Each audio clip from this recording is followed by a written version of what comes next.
So this is the second review for the day. I'm not awake yet. In fact, I'll just... so this is a 2023 rav4. It is the... what model is this one? It's the L... Oh, XLE. Okay.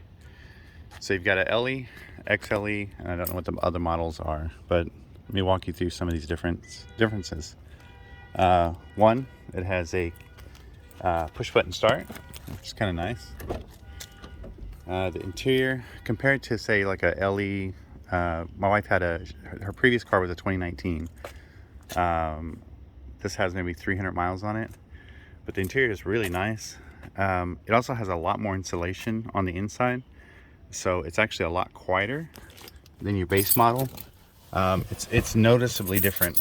So I don't know if the difference is the year models or if it's actually just the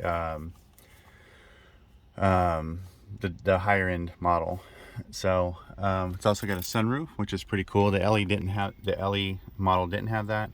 It's also got a push start, which is pretty cool. It's got the same motor as the 2019 LE. It's a lot nicer. It's a lot more refined, it feels like. This engine's actually less rattly. The 2019 was definitely more rattly at startup. So some of the other features, it's got the lift gate. Where's that little button at? Oh, right here. So it's got the little lift gate, which is nice. I think you gotta hold it down maybe.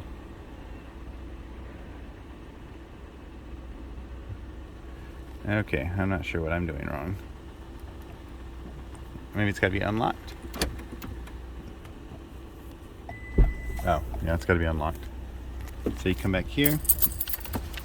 Oh, it's also got dual climate control, which is actually pretty nice.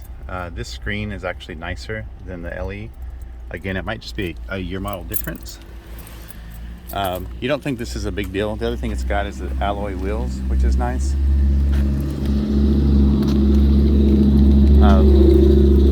Size-wise, it's the same. And then it's got this little thing here. The other one we had to manually do, which you don't think it's a big deal until, oh, it's also probably got it on the key. You don't think it's a big deal until you got a bunch of groceries and stuff like that.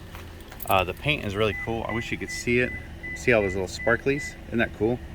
Toyota has that in a lot of their colors, which is really cool. It's got this cool little thing when you get in right there. It just looks nice. You know, it's got a lot of nice touches. Trying to think what other differences. Oh, the rearview mirror is different. It's got the where it doesn't have the edges. You know, it's just the mirror. You can kind of see better with that, which is kind of nice.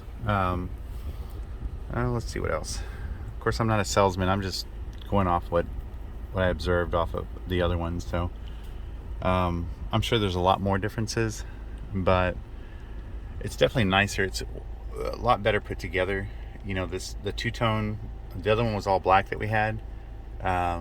It's just so much nicer. I'm really glad that we picked this package. So it's really, really nice. Yeah, it's just a better car. So I don't know. I like it. I don't know how much it cost for this model.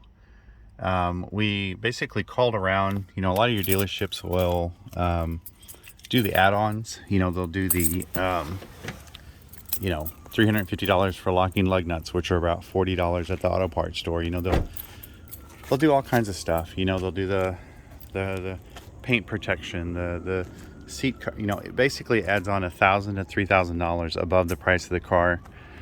I'm gonna say don't fall for it. You know, unless you want all that.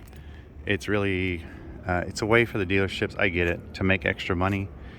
I get it, but yeah, I just said, hey, look, I just want to buy a car. You know, a lot of dealerships, I called 2 dealerships, they would not do it.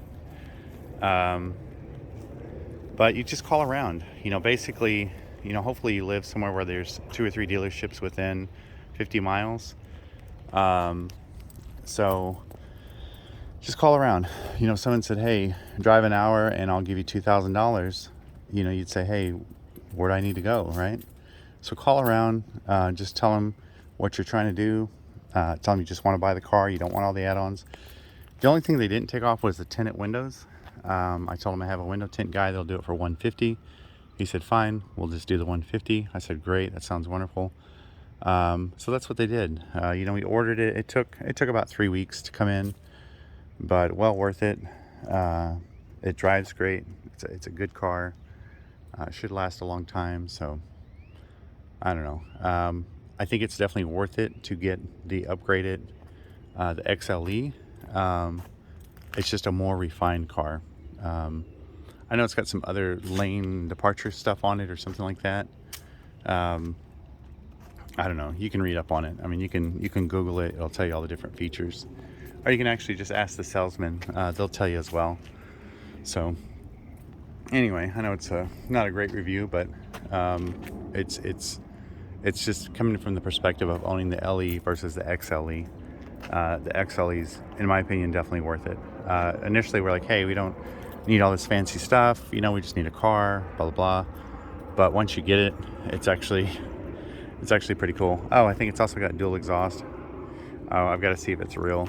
That'd be funny if it was a fake exhaust pipe. That'd be hilarious. Oh wow, it's actually real. That's impressive. That's pretty cool. I didn't notice that, but yeah, pretty sweet. So, well, all right. Yeah, so a 2023 Toyota RAV4.